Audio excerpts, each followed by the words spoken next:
A man reproduces himself through his child, so when he leave here, he can just smile. But I see fit to stay here a while, maybe buy a timeshare somewhere, rock bumwear, beach chair, write a book each year.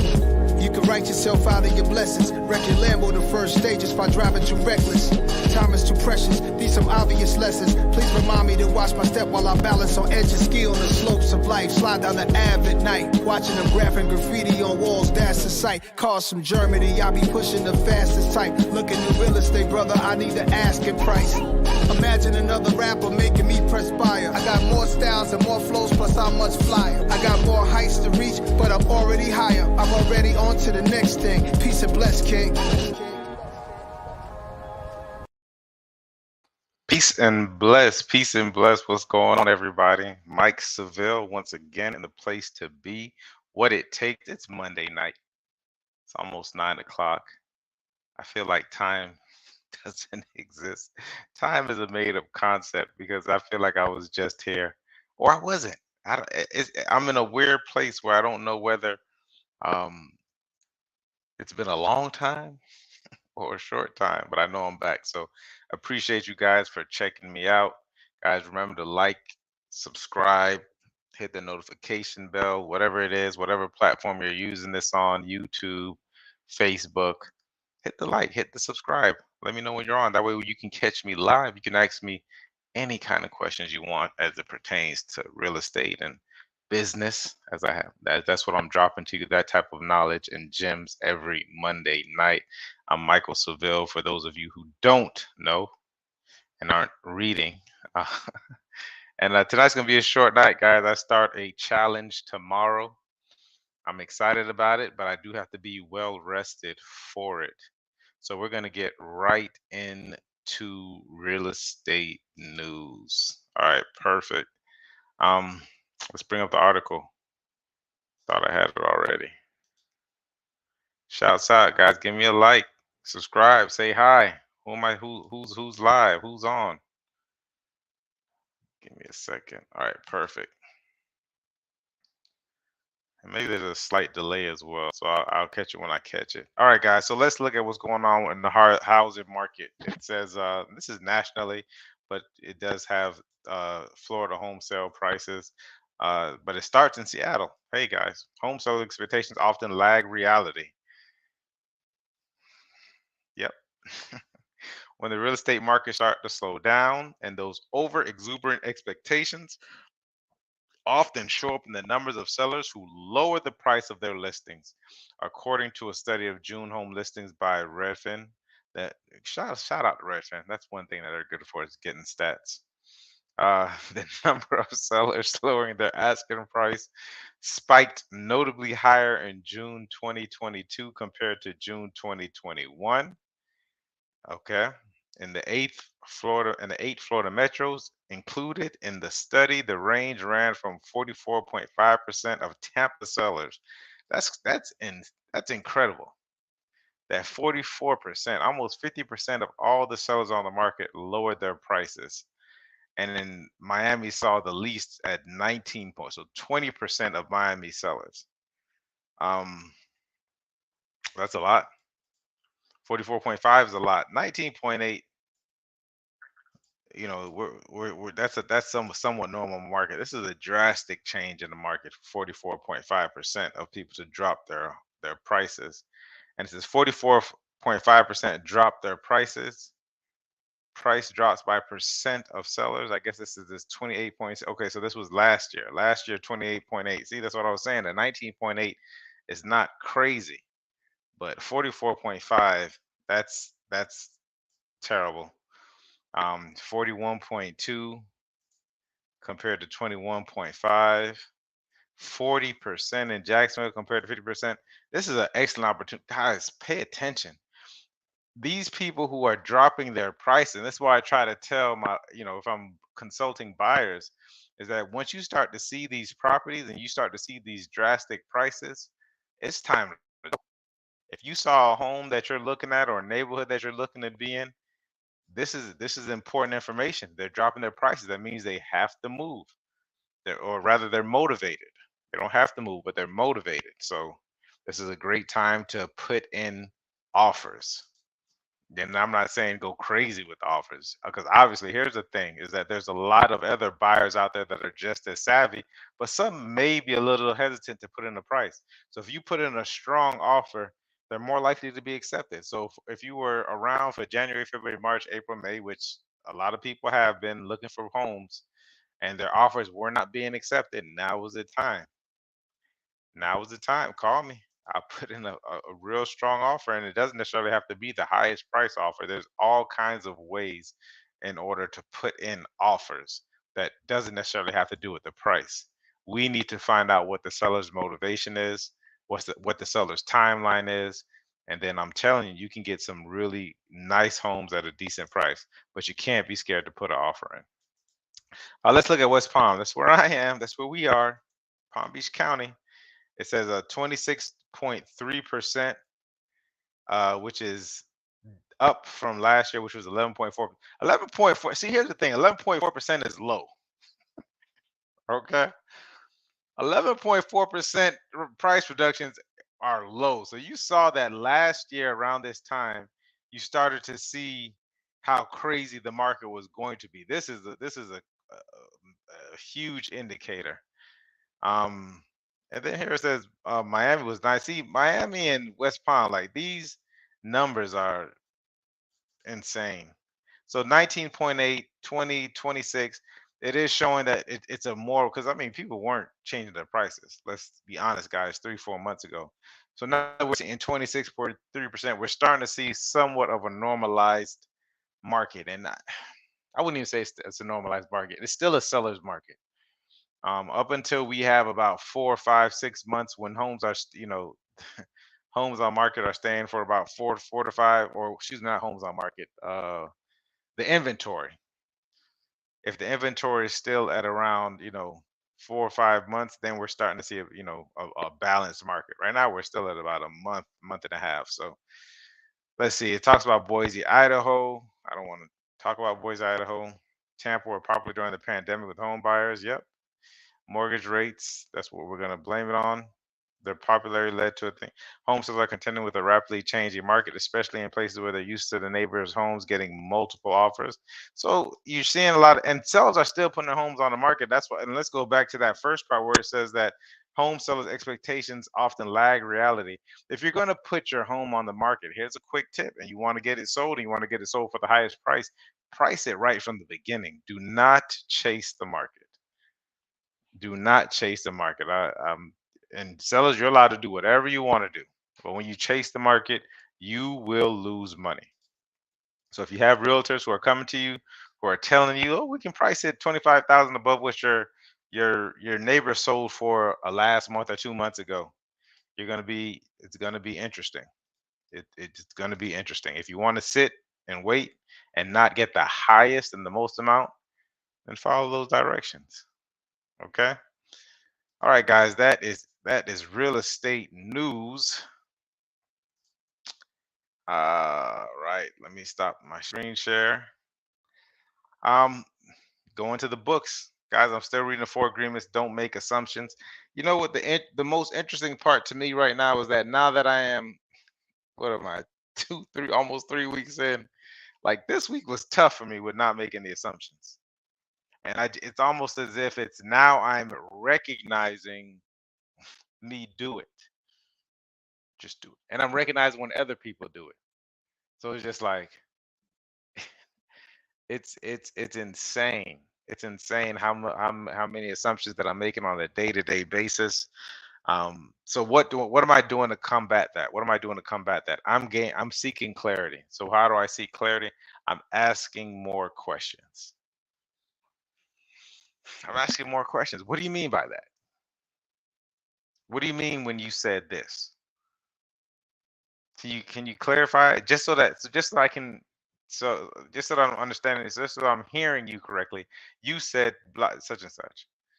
Okay, so huge. Don't make assumptions. I'm gonna leave this month a lot better than when I came in regards to making. I didn't know I was that bad. I didn't know I was that bad. So guys, if you haven't had a chance to read the four agreements, read the four agreements. Focus on changing one thing at a time. read one of the agreements and just, the first one is don't take things personal. And I still have to go back and do refreshers on that, so pay attention to that. I jumped into The Way of the Superior Man by David. I'm gonna say his name is Dita. I think he's a South Florida resident as well. I it's it it's an interesting read. I'm not gonna lie, it's a tougher read for me, so I'm on the first chapter of it. I spent all yesterday going through it and trying to go back through it, and so I'll let you guys know as it goes on. Right now, we're just talking about the feminist, the changing of the roles and responsibilities between males and females, and how they're starting to blend and going from partnership, as opposed to, you know, before my time when men controlled everything. So it's an interesting book thus far. I mean, it's not interesting. It's nothing that we didn't know, but it when you juxtapose it to what's going on right now within this frame of mind, it's I think it's going to be an excellent book. Something that I'm definitely going to learn a lot from. Okay, last but not least, tonight, unless you have any questions, I'll answer a question. And if you catch this later, you can ask me questions in the comments and I'll answer them as well to anything that I'm speaking about. Man, I've really been taking in this guy, Alex Hermosi. I just finished reading his book. I read like 3 books a month, which is called $100 Million Offers. Now, this guy, over the course of 3 to 4 years, grew his businesses and sold them and grew and sold and still has interest in some. And I think last year he did $85 million in revenue. So I think the guy knows a little bit of something about something. He's probably like 30, 34 years old. And I was listening to him this morning, and I found it real interesting what he spoke about, because this is something I talk about on What It Takes. And what he talks about on What It Takes is he's going to tell you a little bit about how much work you actually have to put in. I mean, a lot of us get these numbers, these 100,000. I want to make 100,000 a year. I want to make 500,000 a year. I want to make $1 million a year. I want to make $10 million a year. Okay, so here's a guy who's $85 million worth of revenue. Let's talk about his first foray. He started with gyms, and he's in a wife beater, so you'll see. Check out this, and then we'll do a little bit of talking about it, or you can tell me what you all think about it. Hold on. Right, boom. And he did this with a guy by the name of Dan Henry, who's a huge internet marketer. Was this podcast? So check it out. Audience will appreciate it. So I was really early in business, and I had my gym. So I, like you, had like a brick and mortar that I kind of started out with. This was my first gym, and I was told to. We're not going to go too long into it. Probably about three minutes. So stick with me, guys. Put flyers out, right? And I was like, okay, I'll put some flyers out. So I put some flyers out from a guy who did. And just to preface this, he was talking about, this guy started out working with gyms and in gyms, and he's, this guy's in super kind of shape. He's talking about how many sets he does.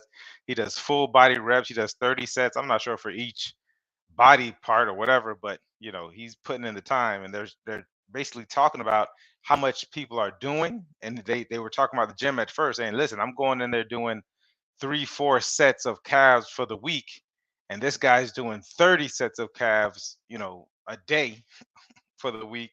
So this is, and then you complain about why your business is not growing. Well, it's not growing because you're not putting in the amount of effort. So he really brought the story about when he first started his gym and his mentor. It was a really successful business owner, and I ended up meeting up with him, a few months later or something. And he was like, "Oh, how did those flyers work out?" And I was like, they didn't really. I got one call from a guy who said I dinged his car, and he was going to sue me, and that was it. That's all I got from the flyers. He was like, "Well, what was your test size?" And I was like, "What do you mean?" He was like, "What was your test size? Like, what did you test before you did, the main amount?" And I was like, "I didn't do a test size." He's like, "Well, how much did you put out?" I was like, 300. And he's like, 300? He's like, "I don't even test with less than 1,000. And I was like, "What?" And he's like, "Yeah. And then when we start doing it, we do 5,000 a day." And I was like, "Fuck." Excuse the line. Oh. We're all grown here. And I'm gonna stop it there because that's enough. Let me stop the screen. Okay.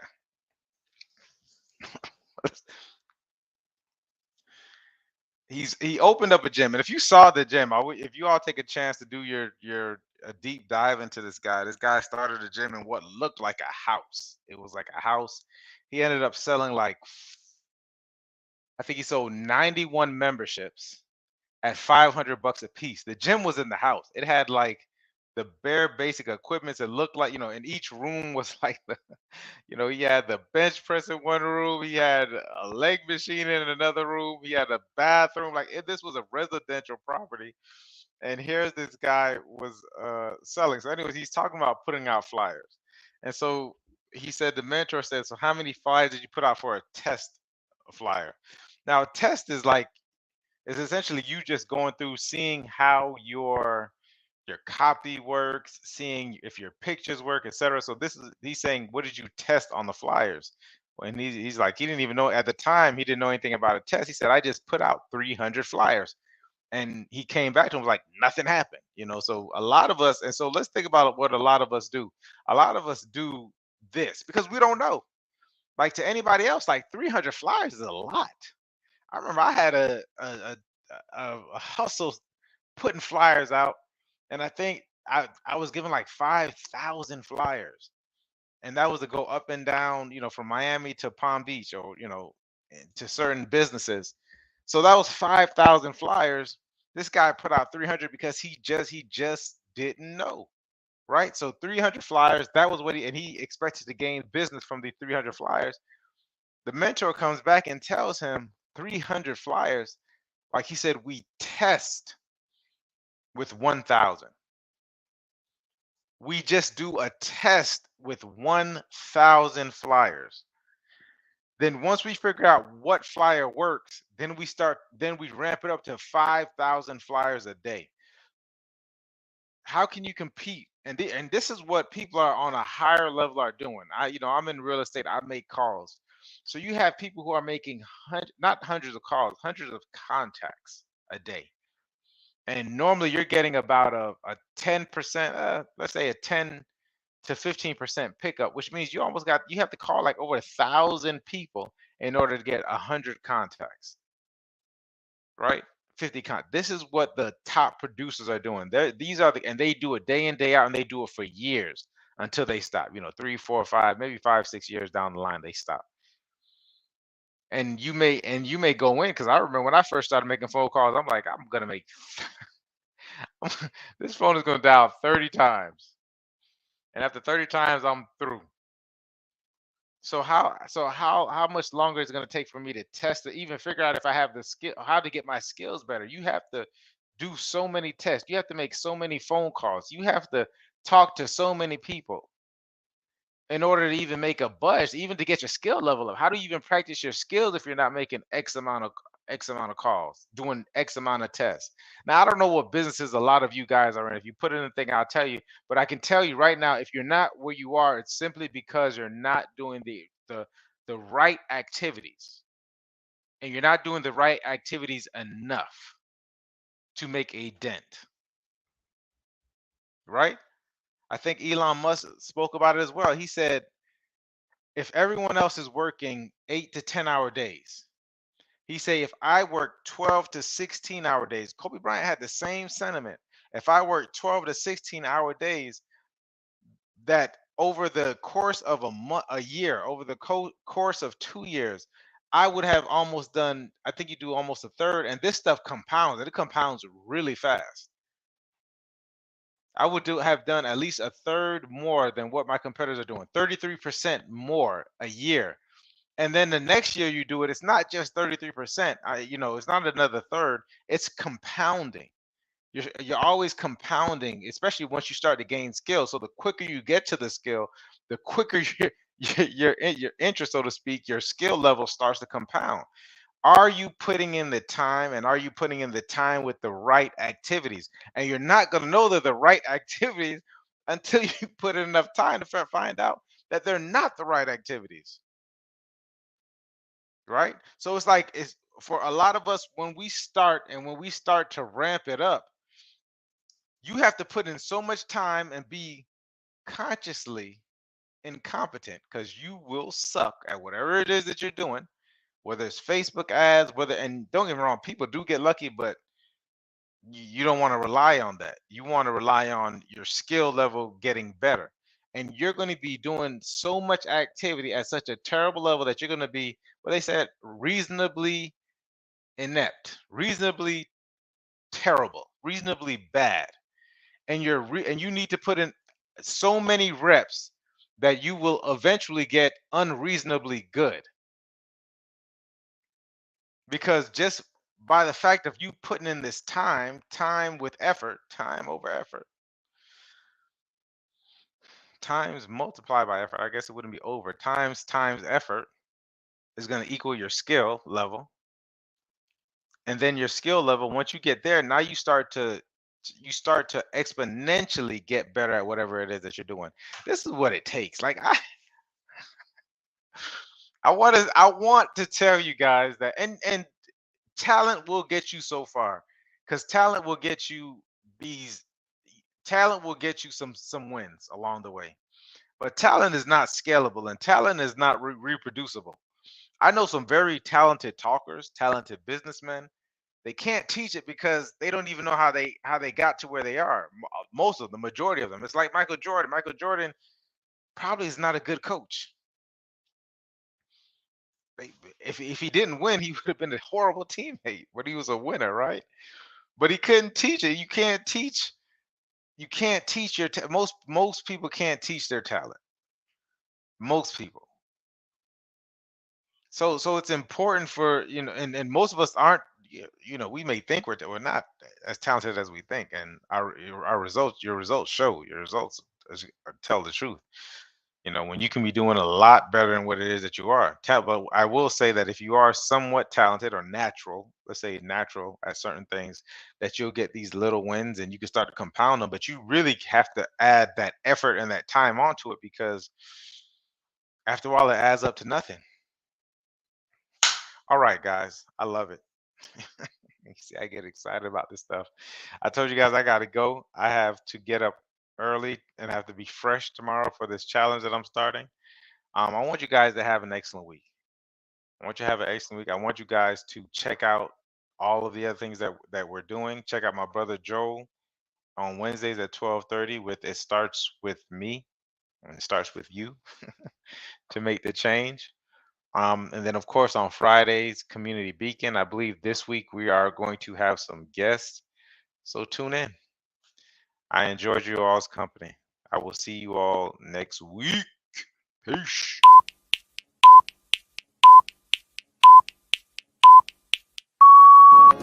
A man reproduces himself through his child, so when he leave here, he can just smile. But I see fit to stay here a while, maybe buy a timeshare somewhere, rock bumware, beach chair, write a book each year.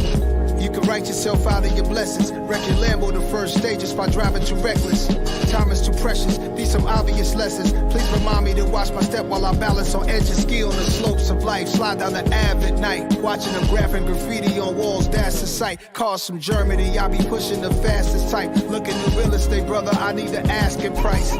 Imagine another rapper making me perspire. I got more styles and more flows, plus I'm much flyer. I got more heights to reach, but I'm already higher.